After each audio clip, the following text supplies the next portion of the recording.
तो सोचिए जरा, शादी का एक सबसे पवित्र तोहफा, एक मंगलसूत्र, अगर वो ही एक जानलेवा श्राप बन जाए तो।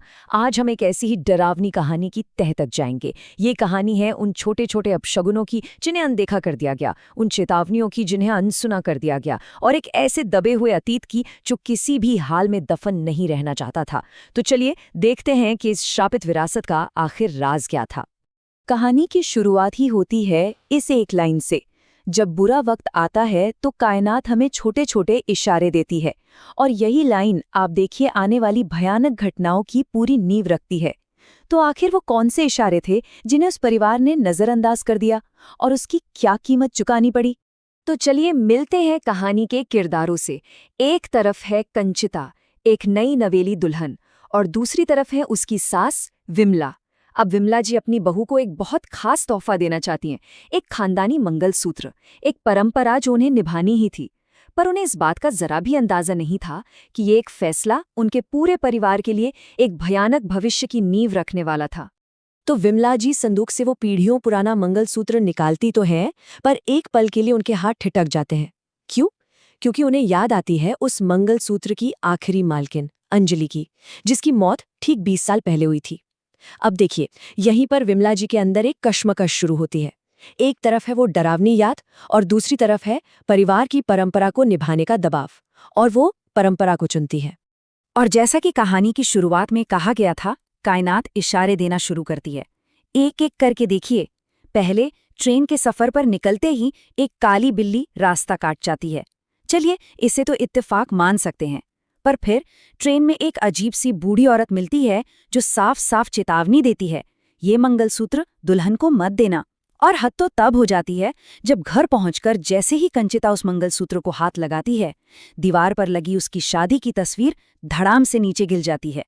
एक के बाद एक इतने बड़े अपशगुन, लेकिन विमला जी ने परंपरा के आगे इन सबको बस एक इत्तेफाक समझकर टाल दिया। अब कंचिता को भी पता है, एक अजीब सी बेचैनी तो हो रही थी, लेकिन सास का मान भी तो रखना था, तो वो उस मंगलसूत्र को पहन लेती है। बस यही वो पल था जब वो सारे अनदेखे अपशगुन एक भयानक हकीकत में बदल गए। खौफ का असली खेल अब शुरू होने वाला था। जिस पल कंचिता ने गले में वो मंगलसूत्र डाला, बस उसी पल से वो अशुभ संकेत एक जिंदा भयानक तजुर्बे में तब्दील हो गए। वो घर अब उनका अपना महफूज घर नहीं रहा था। कंचिता के साथ एक के बाद एक अजीबोगरीब डरावनी घटनाएं होने लगती हैं। पर उसका पति रितेश, वो उसकी बातों को या तो सपना मान लेता था या फिर उसका वहम, और इस वजह से कंचिता अपने ही डर में और भी अकेली पड़ती जा रही थी। यहाँ से श्राप का असर और भी ज्यादा गहराने लगता है। मतलब जो चीज सिर्फ अजीब आवाजों से शुरू हुई थी, वो अब जिस्मानी हमलों तक पहुंच गई थी। किसी अनदेखी ताकत का धक्का देना, पीठ पर नाखूनों के निशान मिलना। कंचिता का डर हर पल बढ़ता जा रहा था, और उसे कुछ समझ नहीं आ रहा था कि ये सब आखिर हो क्या रहा है। और फिर उसे ये भयानक सपना आता है। ये वो सपना था जिसने कंचिता को अंदर तक हिलाकर रख दिया। अब उसे पूरा यकीन हो गया था कि ये उसका वहम नहीं है, इस सब की जड़ वो मंगलसूत्र ही है। ये कहानी का एक बहुत जरूरी मोड़ था। कंचिता की ऐसी हालत देखकर रितेश बुरी तरह घबरा जाता है और फौरन अपनी माँ विमला को फोन करता है। और फोन पर विमला की आवाज में जो दहशत थी, वो सब कुछ बता रही थी। वो फौरन उन्हें मंगलसूत्र उतारकर गांव आने को कहती है। लेकिन अब एक और भयानक बात सामने आती है। वो मंगलसूत्र कंचिता के गले से उतर ही नहीं रहा था। मतलब श्राप ने अब एक खौफनाक जिस्मानी रूप ले लिया था। वो मंगलसूत्र अब सिर्फ एक गहना नहीं था, बल्कि कंचिता के शरीर का एक ऐसा हिस्सा बन चुका था जिसे हटाया नहीं जा सकता। जैसे ही वो लोग गांव पहुंचते हैं, उस शैतानी ताकत की शक्ति जैसे और बढ़ जाती है। वो कंचिता को उस पुरानी सुनसान हवेली की तरफ खींचने लगती है, एक ऐसी जगह जिसका इस पूरे श्राप से कोई बहुत ही गहरा ताल्लुक है। हालत इतनी खराब हो जाती है कि गांव के पंडित जी भी उस हवेली में कदम रखने से साफ मना कर देते हैं। अब ये बात पक्की हो जाती है कि उनका सामना किसी आम भूत प्रेत से नहीं, बल्कि एक बहुत ही ज्यादा शक्तिशाली और खतरनाक शैतानी ताकत से हो रहा है। और यहीं पर कहानी में आता है पहला और सबसे बड़ा ट्विस्ट। मदद के लिए एक बाबा को बुलाया जाता है, और वो जो खुलासा करते हैं, उससे सबके होश उड़ जाते हैं। वो बताते हैं कि जिस आत्मा ने कंचिता पर कब्जा किया है वो अंजलि है ही नहीं, वो एक औरत नहीं बल्कि एक मर्द है। तो ये है उस मंगलसूत्र के पीछे की भयानक सच्चाई।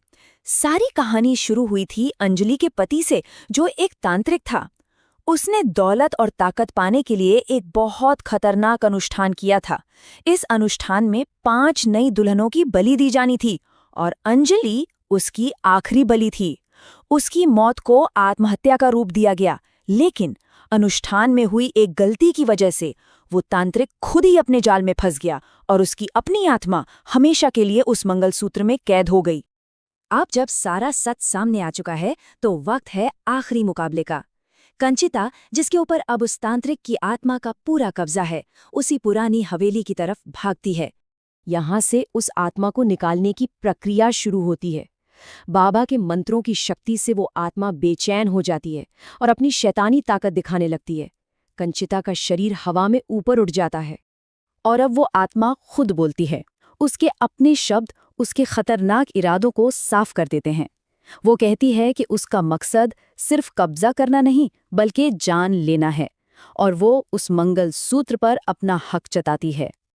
और यहाँ होता है आखिरी और सबसे चौंकाने वाला खुलासा। वो जो औरत की सिसकियां थीं, वो जो परछाइयां थीं जिन्हें कंचिता देख रही थी, वो डराने के लिए नहीं थी। वो तो अंजलि की आत्मा थी, जो बेचैन होकर बार बार कंचिता को बचाने और चेतावनी देने की नाकाम कोशिश कर रही थी। मंत्रों के असर से बाबा उस आत्मा में एक पल की कमजोरी को भांप लेते हैं। वो चिल्लाकर रितेश को आदेश देते हैं कि फौरन उस मंगलसूत्र को तोड़ दे। यही एक और आखिरी मौका था कंचिता को बचाने का। और उसी एक आखिरी वार के साथ रितेश उस शापित मंगलसूत्र को तोड़ देता है। उसके टूटते ही एक काली परछाई उसमें से निकलकर हवेली की दीवारों में गायब हो जाती है और श्राप हमेशा के लिए खत्म हो जाता है। कंचिता आजाद हो जाती है। ये कहानी खत्म होने के बाद एक बहुत बड़ा सवाल हमारे सामने छोड़ जाती है कि क्या हर पुरानी विरासत और हर परंपरा आंखें बंद करके निभाने के लायक होती है, या कभी-कभी उनके पीछे छिपे अंधेरे पर सवाल उठाना ही ज्यादा जरूरी होता है।